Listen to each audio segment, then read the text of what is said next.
Salut, vous êtes sur Super Hero et compagnie, et non, effectivement, nous n'allons pas rouvrir aujourd'hui une nouvelle case comme on l'a fait jusqu'à présent. Le réveillon est passé, j'espère que vous avez passé un très bon moment en famille et que vous avez reçu les cadeaux que vous avez commandés. Mais avant de passer à autre chose, je souhaitais quand même faire un petit récap plus détaillé sur ce qu'on a reçu au niveau de chacun de ces calendriers de l'Avent et décider justement à la fin quel est le meilleur calendrier de l'Avent de cette année 2020. Alors on va commencer par le calendrier de l'Avent Disney Cars. J'en ai déjà parlé dans la vidéo du 24, là on va passer rapidement. Voici donc tout ce que nous avons reçu. Le gros avantage de ce calendrier de l'Avent, et c'est pour ça que je l'ai sélectionné, c'est qu'on avait droit à l'intérieur à de vrais mini racer cars. Et vous savez à quel point j'aime les mini racers. C'est tout petits véhicules Disney Cars, mais qui sont tout aussi réalistes que les grands. Ils sont en métal, ils sont super beaux. C'est vraiment classe de les collectionner. Et ici, eh bien, on avait surtout droit à, non pas à des modèles traditionnels, mais à des versions exclusives avec des décos de Noël que vous ne voyez pas ailleurs. Donc c'est pour ça que je l'ai pris en fait, ce calendrier, hein, pour les voitures. Et en plus de ça, on avait droit à quelques petits accessoires. Alors c'était pas toujours très cool au fil des jours, hein. Il y a certains jours où on a eu que des drapeaux, des cônes de chantier. Mais le deuxième point intéressant, hormis les voitures, ce calendrier de l'Avent, c'était justement le fait qu'il y ait des pièces de circuit à l'intérieur pour pouvoir se faire des petites pistes personnalisées. Donc j'ai vraiment beaucoup apprécié ce calendrier de l'Avent, même si tout n'était pas forcément toujours très cool. En tout cas, c'était une très belle réussite pour cette année 2020. Alors ensuite on va passer au calendrier de l'Avent LOL. Là vous le savez, je le prends chaque année et chaque année je suis vraiment très surpris car il est vraiment super original. Alors cette année on a eu droit à une poupée façon Harley Quinn avec des cheveux bicolores et une multitude d'accessoires et de tenues, et c'est ça qui fait la grande force de ce calendrier, car quand vous voyez le prix d'une poupée LOL, je crois que c'est 19 €, c'est 20 € la poupée, et avec chaque poupée vous n'avez qu'une tenue. Là, le calendrier de l'Avent coûtait, je crois, 29 €, une trentaine d'euros. Donc pour 10 € de plus qu'une poupée LOL normale, vous avez tous ces accessoires. Et c'est ça qui était vraiment sympa, et c'est pour ça que je les prends chaque année. Au niveau des tenues, c'était assez inégal. Là, on est sur la dernière tenue que vous avez vue le 24, sur la dernière case, sur la 24. Et d'ailleurs, je vous ai posé la question en fait sur ce qu'elle mange là. Et vous avez été nombreux à me répondre que ça s'appelle des Pop-Tarts. C'est des goûters typiquement américains, hyper sucrés. Et bien, vous savez quoi, vous m'avez donné vraiment très envie de goûter ça. Je vais en commander de ces trucs-là. Peut-être même que je vais vous le montrer en vidéo, tiens, ça serait rigolo de se faire une petite dégustation de produits à l'américaine. Qu'est-ce que vous en dites? Si ça vous intéresse, si vous pensez que ça pourrait être une bonne vidéo, eh bien, vous me le mettez là en bas dans les commentaires. Au niveau des tenues, donc, je le disais, de manière très inégale, on avait des choses vraiment super sympas, comme ce sac scintillant aux couleurs de ses cheveux. Ça, j'ai beaucoup aimé. Et je pense que ma tenue préférée, il y avait des choses qui étaient plus belles que d'autres. J'ai pas trop aimé par exemple cette tenue là, ce short qui était quasiment sur la fin du calendrier. J'ai beaucoup aimé en fait la jupe avec le t-shirt et les bretelles. Ça c'était top. Et je crois que celle que j'ai peut-être préférée, c'était la première, à savoir le petit gilet scintillant avec le petit short scintillant et les bottes qui vont avec. Les bottes c'était ça.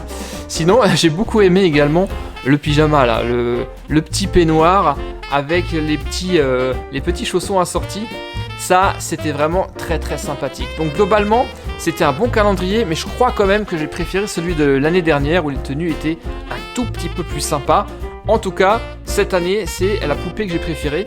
Elle était vraiment jolie. Voilà, c'est dit, on peut le mettre de côté. Alors ensuite, on va passer sur le calendrier de l'Avent Funko Pop Harry Potter. Vous le savez, depuis 3 ans maintenant, je les achète parce que j'aime les pop, j'aime Harry Potter, et ce sont vraiment des mini-figurines super mignonnes. Voici donc les 24 figurines que nous avons eues dans ce calendrier. Vous voyez, on a eu du Dobby, on a eu bien sûr le corps professoral avec McGonagall, avec le professeur Rogue, avec Dumbledore. On a eu Fred et George. On en a eu vraiment des très belles. Par contre, et j'en ai parlé, sujet qui fâche, gros coup de gueule et gros foutage de tronche, pardon pour l'expression, mais c'est vrai, au prix que coûte ce calendrier, à savoir 50 €, ça c'est le prix normal. Eh bien, cette année, en 2020, on a eu des doublons. Alors, j'ai fait l'inventaire, je les ai comptés. Alors, c'est simple, les exclusifs, c'est ça. C'est cette partie-là. On a exactement 12 figurines exclusives et 12 figurines qui ont déjà été éditées dans les calendriers de l'avant précédent, en 2018 ou en 2019. Ceux qui ont fait exactement la moitié du calendrier. Ça, moi j'appelle ça du recyclage et c'est pas cool pour les clients, les fidèles acheteurs et les fans de Harry Potter qui ont de toute façon sûrement déjà acheté les calendriers de l'année précédente, de remettre les mêmes figurines. Je trouve ça réellement vraiment irrespectueux, franchement. Et donc l'année prochaine, je serai particulièrement attentif au contenu de ce calendrier. J'essaierai de trouver les figurines.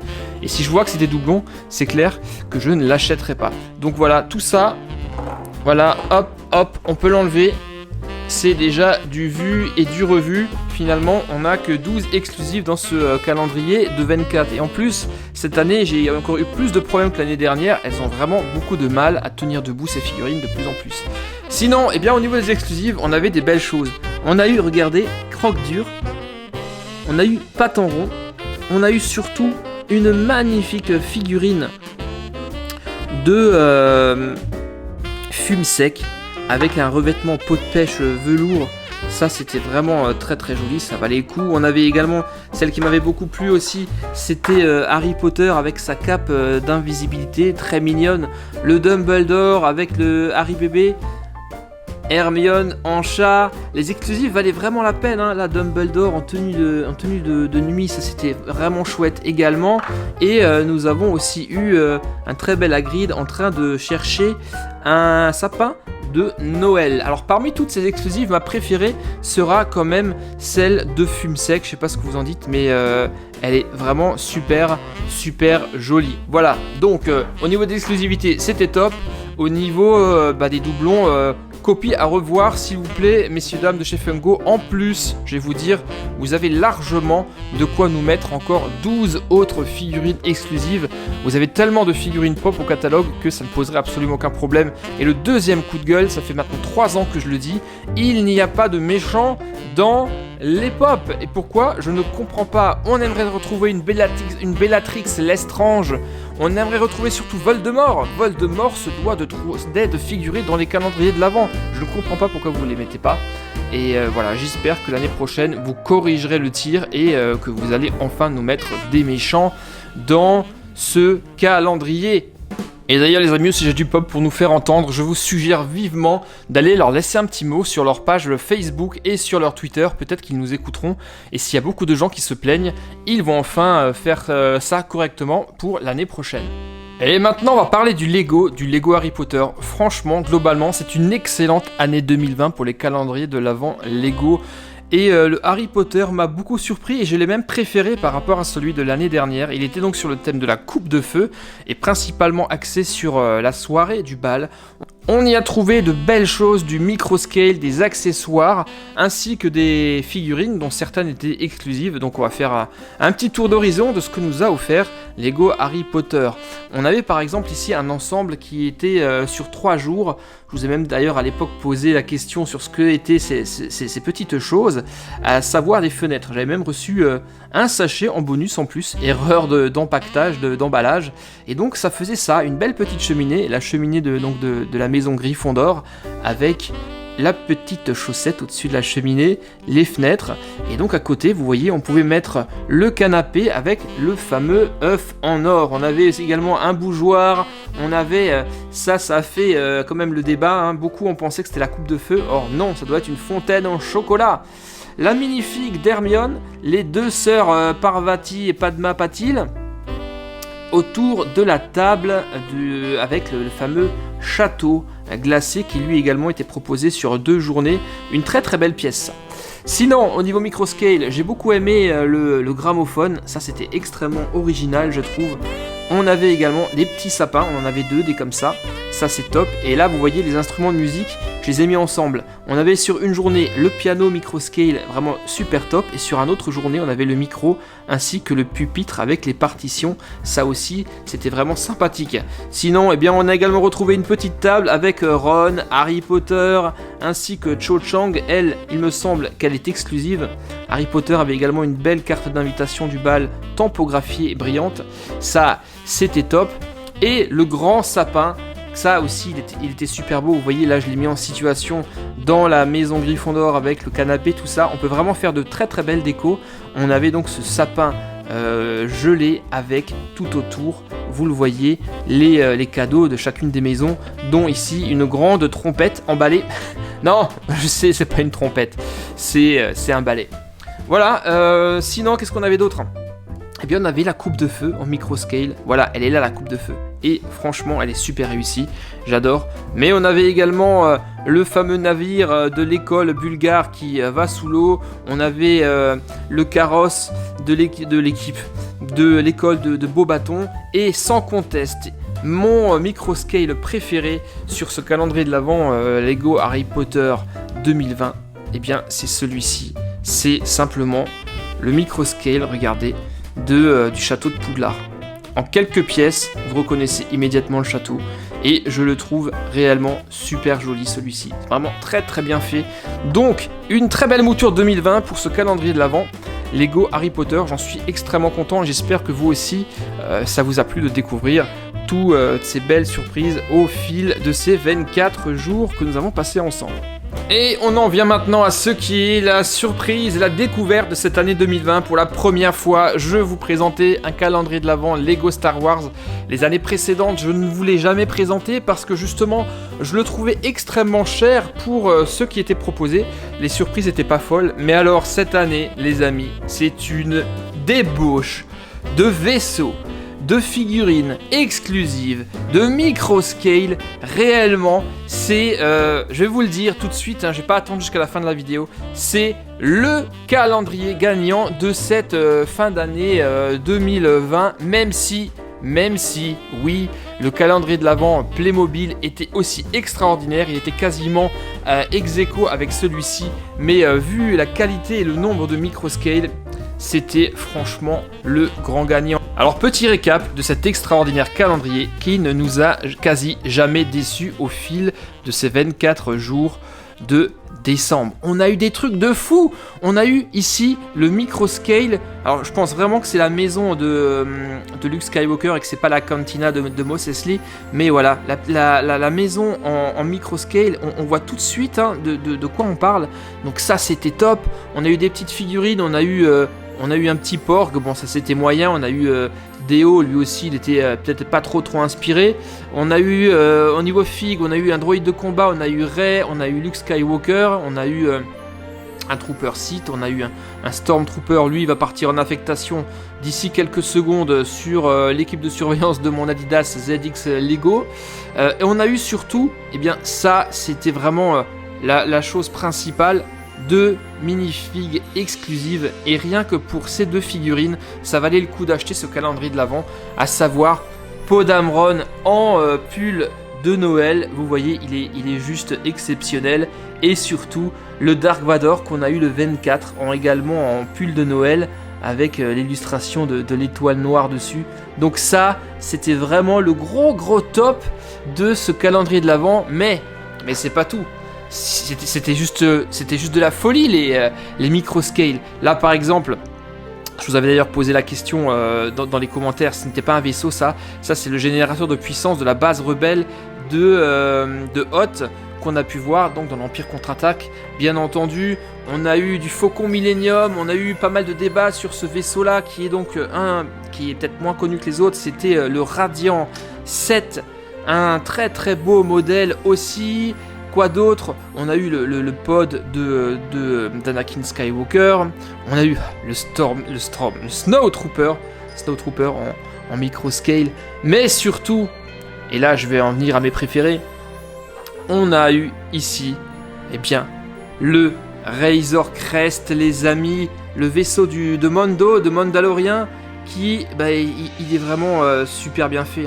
Franchement, Ça, c'est l'un de mes préférés. On a eu un chasseur à wing. Lui, je crois que c'était ce qu'on a ouvert en tout premier, le 1er décembre. Très réussi. Quoi d'autre? On a eu des chasseurs Sith, taille Sith. On a eu ça, les amis. On a eu ceci. Voilà. C'est le microscale le plus grand de ce calendrier. Et voilà, ça, c'est mon préféré. C'est pour moi le plus réussi. Avec le Razor Crest, mais néanmoins... il gagne d'une courte tête d'avance, vous le voyez. Un X-Wing de toute beauté en micro-scale. Donc là, c'est juste bonnard, quoi. C'est juste du top. Des micro-scale de fou, des minifigs exclusives. Eh bien, j'ai qu'une chose à dire. Pourvu que le calendrier de l'Avent Lego Star Wars 2021 soit tout aussi sympa que celui de cette année. Mais étant donné la débauche de vaisseaux qu'on a eu, je me demande bien ce qu'ils vont pouvoir nous proposer l'année prochaine. Voilà, donc gros gagnant. Ah oui, lui aussi il était très mignon, hein. Le robot de réparation, je vous avais posé la question d'ailleurs, vous avez été nombreux à me répondre, merci. Le robot de réparation de Tatooine qui justement répare le Razor Crest dans la série. Top. Voilà ce qu'on pouvait dire sur le calendrier de l'Avent Lego Star Wars. Juste top. On va maintenant passer au dernier, celui de Retour vers le futur. Et là, les amis, le chef-d'œuvre, c'est carrément un diorama de Hill Valley qui nous a été offert dans ce calendrier de l'Avent. Vous le voyez, une maquette 3D en carton de l'hôtel de ville, ainsi qu'un morceau de la rue de Hill Valley, avec, vous le voyez, le poteau électrique, le lampadaire, qui est relié par le fil électrique directement sur le lampadaire, exactement comme dans le film. Voici tout ce qui était contenu à l'intérieur, tout à l'exception bien entendu de la DeLorean et de Marty McFly qui faisait partie du set de la DeLorean. Mais néanmoins, on a énormément de choses et de belles choses. Nous avions commencé avec la figurine de Marty au tout début du film lorsqu'il se rend chez Doc et qu'il va essayer sa guitare et la brancher sur cet ampli qui va exploser et qui va l'éjecter en arrière à cause de l'onde de choc. Donc ça, c'est topissime. Nous avions également bien entendu sa petite amie Jennifer avec ses affaires d'école, avec le banc, le sac à dos de Marty, et également le petit flyer en fait qui demande de faire des dons pour sauver justement l'horloge de la tour qui a été abîmée un certain soir de 1955 par la foudre. Et au dos de ce flyer, nous avons le petit mot doux de Jennifer avec son numéro de téléphone. Donc vraiment tout dans les détails, c'est vraiment super cool. Un autre détail que j'ai beaucoup aimé, un accessoire, c'est celui-ci. Là, on s'y croirait quoi. La fameuse pancarte de centre commercial, non pas du Lone Pines, mais de Twin Pines Mall, le parking sur lequel le Doc et Marty se retrouvent pour faire la toute première expérience de voyage dans le temps. Il porte d'ailleurs ici le caméscope qu'il utilise dans le film pour immortaliser ce moment. Il tient également dans sa main, il tient quoi ? Eh bien, la plaque d'immatriculation de la DeLorean. Ça, c'était juste top. Qu'est-ce qu'on avait d'autre ? Nous avions, eh bien, lui, le Doc, on l'avait déjà dans la boîte de la DeLorean, mais là, nous l'avons dans une version un peu plus complète avec le casque anti-radiation pour qu'il puisse recharger en toute sérénité le réacteur nucléaire de la voiture à remonter dans le temps. Qu'est-ce qu'on a eu d'autre ? Eh bien ça, Marty McFly, cette fois-ci, en tenue anti-radiation avec un sèche-cheveux, avec un Walkman et avec un exemplaire d'un magazine de science-fiction. Et c'est comme ça qu'il va dans la chambre de son père en 1955 pour lui faire peur. Et il lui met du métal à fond dans les oreilles et il lui dit je suis Dark Vador de la planète Vulcain et je suis un extraterrestre. Donc ça, c'était vraiment une scène à mourir de rire et une scène mythique. On avait quoi d'autre ? Eh bien, on avait une autre figurine de Marty McFly, cette fois-ci en habit des années 50, sur une planche à roulettes en bois qu'il utilise pour échapper à qui ? Eh bien, à Biff Tannen jeune. Le voici. On voit qu'il est vraiment pas sympa ce gars-là. Il le poursuit avec sa voiture et Marty va lui échapper grâce à cette planche à roulettes. Et vous le voyez, dans sa main, il porte quoi ? Il porte une lettre qu'il a écrite justement à Doc, qui lui dit ne pas ouvrir avant 1985. Lettre que le Doc, que voici, n'a jamais voulu ouvrir de peur que ça perturbe le continuum espace-temps, mais vous le savez, si vous avez vu le film, il aura quand même rescotché la lettre, parce qu'il la déchire, il l'aura rescotché et il l'aura lu, et la lettre, elle est juste là, le doc en version 1955 avec ses habits, et le doc qui va monter immédiatement sur le toit de la mairie. Car vous le savez, ce soir-là, un orage va se déclarer le soir justement du bal des sirènes. Là, vous avez l'affiche, le bal où justement, eh bien, les parents de Marty sont censés se rencontrer. Et Marty va tout faire pour que ça arrive, car vous le savez, c'était pas gagné et il était même sur le point de disparaître. Et ça, c'était le goodies ultime qui était fourni avec ce calendrier de l'Avent. La photo de Marty avec son frère et sa sœur. Et dans le film, on voit que, eh bien, au fur et à mesure, son frère, sa sœur commencent à disparaître car il n'existe plus puisque ses parents ne se rencontrent pas. Et même lui commence à disparaître. Donc ça, vous le voyez, c'est vraiment très très bien fait. Et je peux vous dire que cette photo, je vais la garder extrêmement précieusement. Et donc ce soir-là, un orage se déclare, et comment Marty le sait? Eh bien tout simplement grâce à ce flyer qui dit que la foudre a frappé l'horloge ce jour-là et l'a arrêté. Donc, eh bien, notre ami le doc, il fait quoi? Il va inventer un système pour alimenter les 2,21 gigawatts nécessaires à la voiture pour déclencher le convecteur temporel. Il relie le paratonnerre qui va être frappé par la foudre par un câble électrique. Ce câble, il est ici, et normalement, la voiture, si elle passe exactement au bon moment, lorsqu'il arrive à 88 miles à l'heure, c'est bien ça? Eh bien, à ce moment précis, la foudre frappe le câble, alimente le convecteur temporel, et Marty pourra rentrer chez lui. Mais tout ne se passe pas comme prévu, car la foudre frappe un arbre qui casse le câble. Et donc, qu'est-ce qui va se passer? Notre ami Doc va devoir descendre en rappel pour rebrancher in extremis le câble afin que Marty puisse rentrer chez lui. Et donc, même ça, on va pouvoir le refaire et y rejouer grâce à la tyrolienne qui était fournie avec et qui va permettre à Doc de descendre en urgence pour rebrancher le câble. C'est pas top ça?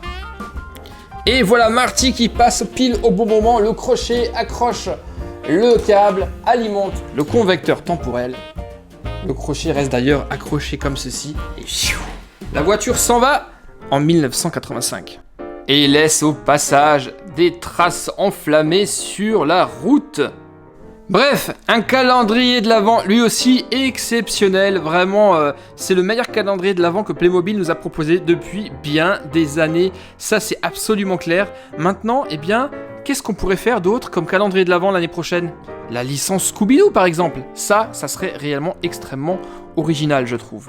Et vous le voyez même en déco, c'est vraiment top hein, d'avoir l'hôtel de ville de Hill Valley, ça complète à merveille en fait la voiture. Et il faut absolument que je me trouve un endroit pour mettre ça en déco, car j'ai pas du tout envie de le ranger, mais alors vraiment pas du tout quoi. Je retourne en enfance, j'ai envie de jouer avec, ça c'est clair. Faut que je trouve une place, je sais pas où, c'est ça qui est un peu compliqué. On va peut-être enlever des Lego, qu'est-ce que vous en dites? Chut, ne le dites pas à Dimitri.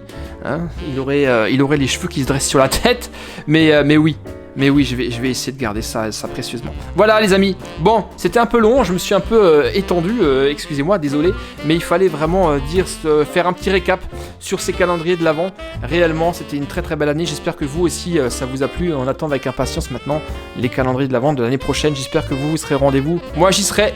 Je les choisirai avec grand plaisir. Je vous ferai une sélection de calendriers originaux comme chaque année. Et maintenant, eh bien, je vous dis encore bonne fête. Et profitez bien de vos vacances. Fêtez un bon réveillon de ce nouvel an. Et on se retrouve prochainement pour de nouvelles aventures sur Super Héros et compagnie, bien sûr. Bye bye les gars, à très vite. Ciao.